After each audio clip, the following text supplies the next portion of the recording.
दोस्तों, क्या आप भी अपने घर पर गार्डन की जगह नहीं है तो आप इस प्रकार से कैरेट के अंदर किसी भी पॉट के अंदर पालक ग्रो करना चाहते हैं तो इसके अंदर डिटेल से हम पूरी जानकारी देने वाले हैं। तो दोस्तों, सबसे पहले आपको क्या करना है कि इस प्रकार की जो सब्जी की कैरेट होती है या फिर आपके पास गमले अवेलेबल होते हैं जिनके अंदर आप पालक ग्रो करना चाहते हैं तो उनके अंदर 20% सड़ी गली गोबर की खाद, 10% वर्मी कंपोस्ट और बाकी 70% मिट्टी का मिक्सर तैयार करके इस प्रकार से उन पॉट के अंदर आपको भर लेना है। और उसके बाद में इस प्रकार की जो खाद है हल्की हल्की सी ऊपर से हल्की हल्की सी हम सड़ी गली बिल्कुल उसको हम की हल्की हल्की सी और डाल देनी है। इस प्रकार से बुरका देनी है इस मिट्टी के अंदर दोस्तों, जिससे कि आपको। और दूसरा काम क्या करना है कि इस प्रकार का जो फंगिसाइड होता है हमारे पास साफ जो यूपीएल कंपनी का फंगिसाइड है उसको हल्का सा हमने मैनकोजेब और कार्बेंडिज़म इसके अंदर आता है तो उसको हल्का हल्का सी मिट्टी के अंदर मिला लेना है जिससे कि मिट्टी के अंदर किसी प्रकार की फंगस की समस्या देखने को नहीं मिले। उसके बाद आपको अपने घर पर तैयार पालक का बीज या फिर मार्केट से तैयार इस प्रकार का पालक का बीज लेना है और उसको इस प्रकार से इसके अंदर छिड़क देना है। जैसे कि आप देख पा रहे हैं हमने इस पूरी कैरेट के अंदर पालक का जो बीज है उसका छिड़काव कर दिया है।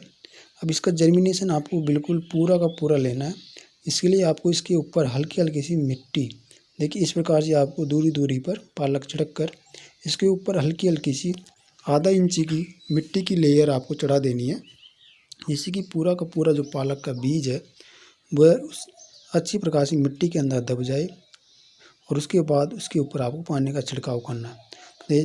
दोस्तों, हमने पालक का जो बीज छिड़का है उसके ऊपर हम हल्की हल्की सी मिट्टी की लेयर चढ़ाने वाले हैं। इस प्रकार से देखिए मिट्टी की लेयर चढ़ाने से बीज पूरा का पूरा मिट्टी के अंदर कवर हो जाएगा और उसके बाद हम इसके ऊपर पानी लगाने वाले हैं। दोस्तों, जैसे कि आप देख पा रहे हैं मिट्टी की हम लेयर इसके ऊपर चढ़ा रहे हैं हल्की हल्की सी। अच्छी प्रकार से हमने मिट्टी को इसके ऊपर छिटक दिया है जिससे कि बीज पूरी तरह से कवर हो गए हैं। आप किसी भी स्प्रे की सहायता से या फिर सीधे पानी किसी डिब्बे की सहायता से आप इसके ऊपर हल्का हल्का सा पानी लगा देना है। दोस्तों, हमारी मिट्टी अच्छी प्रकार से नमी ली हुई थी इसलिए हम पानी हल्का कम लगाएंगे। यदि आपकी मिट्टी सूखी हुई है तो इसके अंदर अच्छा खासा पानी लगा दें जिससे कि अच्छी प्रकार से 3-4 दिन नमी इस मिट्टी के अंदर बनी रहे और जर्मिनेशन में किसी प्रकार की समस्या आपको देखने को नहीं मिले। तो दोस्तों, इस प्रकार मिट्टी जब हम छिड़कते हैं वो अच्छी प्रकार से भुरभुरी भी होती है जिससे कि आपके इसके अंदर जर्मिनेशन बहुत ही अच्छा आपको देखने को मिलता है। तो दोस्तों, उसके बाद आप देखेंगे कि 4 दिन बाद का रिजल्ट आप देख पा रहे हैं। 4 दिन बाद हमारा जो पालक है वो अच्छी प्रकार से जर्मिनेशन दिखा रहा है। दोस्तों, एक दिन बारिश भी आ गई थी 2 दिन पहले तो हमने इसको मिट्टी को ढक दिया था।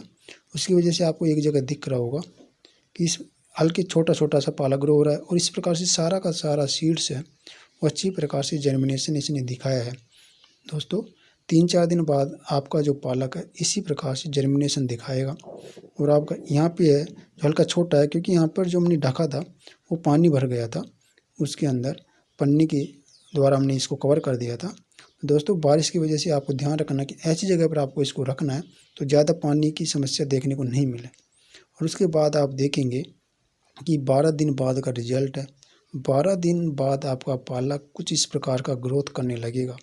दोस्तों, आप देख पा रहे होंगे 12 दिन बाद का रिजल्ट कितना अच्छा आपको दिख रहा है। और दोस्तों, 1 महीने के अंदर इस प्रकार से जो पालक हम बुआई करते हैं वो हार्वेस्टिंग के लिए तैयार हो जाता है जैसे कि आप देख पा रहे हैं।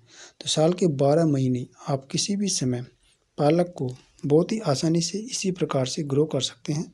आप किसी भी पॉट के अंदर आपको ध्यान रखना है, दूसरा और वाटरिंग आपको नहीं करनी है। अब दोस्तों, ये 25 दिन बाद का रिजल्ट है। हमारा पालक इस प्रकार का तैयार हो गया है हार्वेस्टिंग के लिए। इसकी हम फर्स्ट हार्वेस्टिंग है थोड़ी जल्दी करेंगे जिससे कि दूसरी हार्वेस्टिंग के अंदर हमें बहुत ही अच्छा खासा पालक हमें देखने को मिले। और इसके अंदर यदि ज़्यादा पौधे होते हैं, घने ज़्यादा होते हैं तो उनके अंदर से कुछ पौधों को हम उखाड़ के भी फेंक देते हैं जिससे कि हमारे जो पौधे बचे हुए होते हैं वो अच्छी खासी जड़ें मिट्टी के अंदर फैला सके और पौधे के अंदर अच्छी ग्रोथ हो। तो आपको ज़्यादा घना होने पर कुछ पौधों को उसमें से हटा भी देना है, आपको ध्यान रखना है।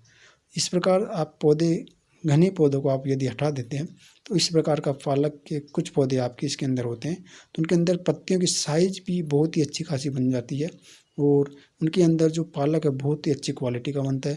और जब भी आप पानी लगाएं तो ध्यान रखिए हल्का सा यदि लिक्विड फर्टिलाइज़र हो तो आप इनके अंदर लगा सकते हैं। यहीं आप मिट्टी के अंदर सड़ी गली गोबर की खाद डालकर इस प्रकार से घर पर देसी पालक बहुत ही आसानी से तैयार कर सकते हैं।